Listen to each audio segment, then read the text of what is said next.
Wife 37F cheated on me 37 meters 2 years ago and we worked through it. Now I want to leave and I feel guilty. Story 1. Wife 37F cheated on me 37 meters 2 years ago and we worked through it. Now I want to leave and I feel guilty. Date, March 15, 2022.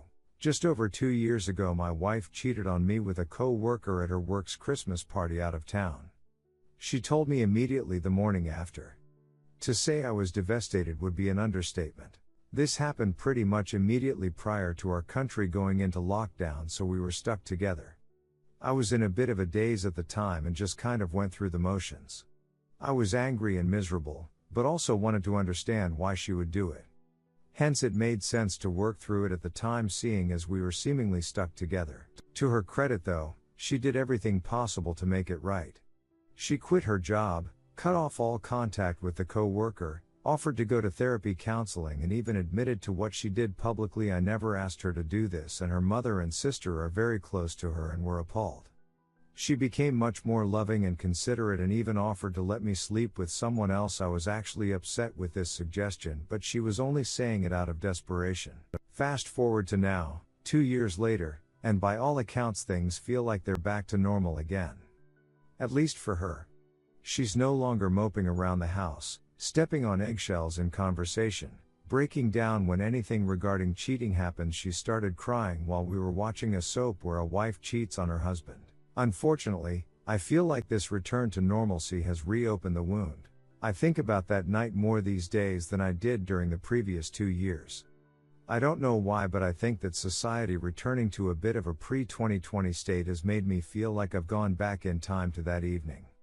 I can't stand to look at her anymore. Not in a she disgusts me way, but in more of a why are you still even here kind of way. I feel guilty for wanting to leave now after all the work she put in, even though logically I know I shouldn't. I feel like I'm the bad guy for wanting to end the marriage after the work she has put in. I know people will be able to easily say she made her bed etc., but I'm still really struggling with the idea of leaving her, for her sake. I don't hate her for it, but I don't think I love her anymore, and I know this will destroy her. Part of me wishes I was strong enough to have left when it happened. Anyone been in a similar situation or have any advice? Thanks in advance. Edit. Thanks for all the responses. I feel I had already made up my mind about what I needed to do, but having people validate that I wouldn't be wrong for leaving has given me the push I need. I'll be talking to my wife later today. Update: wife 37F cheated on me 37 meters 2 years ago and we worked through it. Now I want to leave and I feel guilty. Date: March 23, 2022. Thanks to everyone who commented on my previous post. I was surprised how much people cared about my benign marriage problems, but it helped me a lot. I checked this account out today to see what the responses were since last week and was taken aback by the number of people who wanted an update. The day after I posted, I talked to my wife and laid out my feelings. I mentioned some of the points that people on my previous post had articulated very well that resonated with me. I told her whilst I had forgiven her, I was struggling to forget what happened, and the fact we were seemingly going back to normal had triggered something in me, and now I couldn't stop thinking about it. I said that whilst I do appreciate all the work she put in to try and save our marriage, I couldn't continue anymore. I mentioned a point that someone on my previous post said, that whilst we were in lockdown it almost felt easier to just ignore the issue to some degree, as I would always know where she was or what she was doing. But recently, for the first time since it happened, she's going into town and visiting friends, and my mind is just running at 100 miles per hour while she's out. Who is she with? Why is she slightly late home, etc.? And I haven't had to confront these feelings before. She cried, I cried, she begged me to stay, I cried again. We spent what felt like hours just sitting together in the living room, not speaking at points. She asked the same questions multiple times. Do I still love her? Will we ever see each other again? Is there anything we can try to make this work? I think eventually she was doing it to delay the inevitable. She's now staying at her mom's house and I'm going to file for divorce. I know it's easy to lay all the blame at her feet when you're on the outside looking in, but I feel just as bad today as I did the day I found out what happened. I am heartbroken again and know full well I'm going to question myself if I've made the right choice. You can tell me it is the right choice all you like, There is no way I will ever be sure this was the right choice. There are no winners with this essay.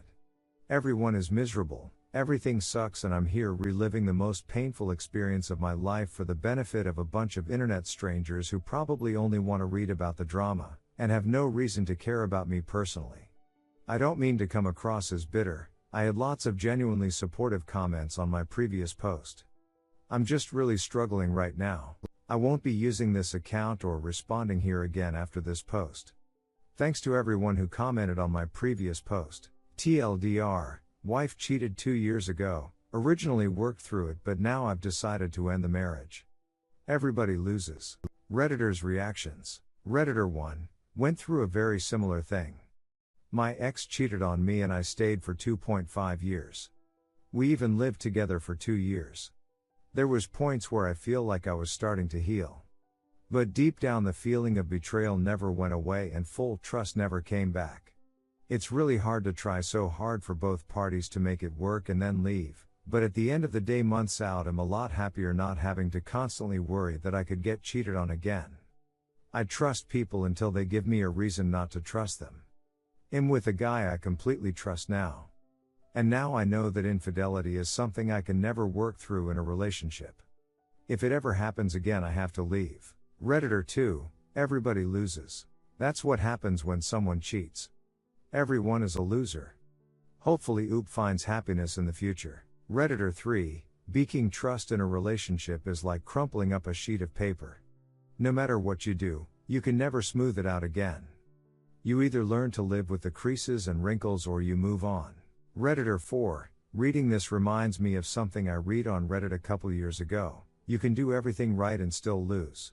Really hope Oop gets through it better than before. Redditor 5, personally, I do believe that relationships can be salvaged even if a partner cheats, but it takes an incredible amount of dedication from both sides. And I applaud people like Oop who have the bravery to keep trying after it happened. It might not succeed like in Oop's case, but he is an incredibly courageous person for trying. Redditor 6, I don't know if I'm in the majority or minority, but after someone cheats, that relationship is beyond saving. Story 2, she cheated and I thought we were a success story. I posted here about what would have been our 23rd wedding anniversary last Sunday, but I've never shared my story. Someone who left a nice comment there encouraged me to share. So here goes. My wife and I met in college, got married after grad school, and had 2 beautiful children together. There were some issues, but life together was generally very good. 3 years ago we were sitting at the kitchen table during tax season. We were discussing finances, not just the monthly budget but the big stuff. I found it a bit odd that she was texting during such an important conversation. It wasn't texting the kids, they were both home. To this day, I have no idea what compelled me to snatch her phone from her hand mid-text. I had never suspected a thing, at least consciously. A look of horror immediately came over her, so I darted into the other room with the phone and locked the door. The text string was about planning a weekend in Vegas with her AP. I was blown away. She was binging on the door, yelling and sobbing. I texted the guy pretending to be her. I wrote something like, "I can't wait to be between the sheets with you again." His response affirmed that they were sleeping together. While locked in the room, I called my brother. He came over and convinced my wife to stay with him for a few days. Drama naturally ensued, but after a couple of months of me living on the boat, we decided to try to reconcile. We had weekly therapy sessions together and alone. We each went to 2 sessions a week for about a year. Some ground rules were set. One rule was that she was never to contact AP again. It wasn't a sacrifice as she had no professional or social connections with him other than the affair. It was a real grind. I had strong emotions of anger, fear, pain, hopefulness, and despair. Gradually, things started to arrive at a new normal. I started enjoying life with her again. I thought that we were a success story. I used to run a search for AP's phone number in our phone provider's call log, often with her knowledge. I did the search less and less as time went on. About a year ago, again without suspicion, I ran the search and there it was. 2 minutes long calls between them and then 2 calls that were over 30 minutes each. I called AP's number and the voicemail announced his name. I felt that it would be ill-advised for me to leave a recording of my thoughts for him, so I hung up. I was crushed. All of the regained trust evaporated instantly. I laid the groundwork by quietly moving some money around, changing passwords, retaining a lawyer, and securing a place to live. After that, I confronted her. I told her that she had broken the ground rule and that I would be leaving and filing for divorce. I went on to say that there was nothing that she could say or do that would change my mind and that discussion on the matter was pointless. Of course, drama ensued. I've been gone for about a year now. We co-parent well and the divorce process has gone smoothly. Our children are well and mostly happy. I guess those are successes.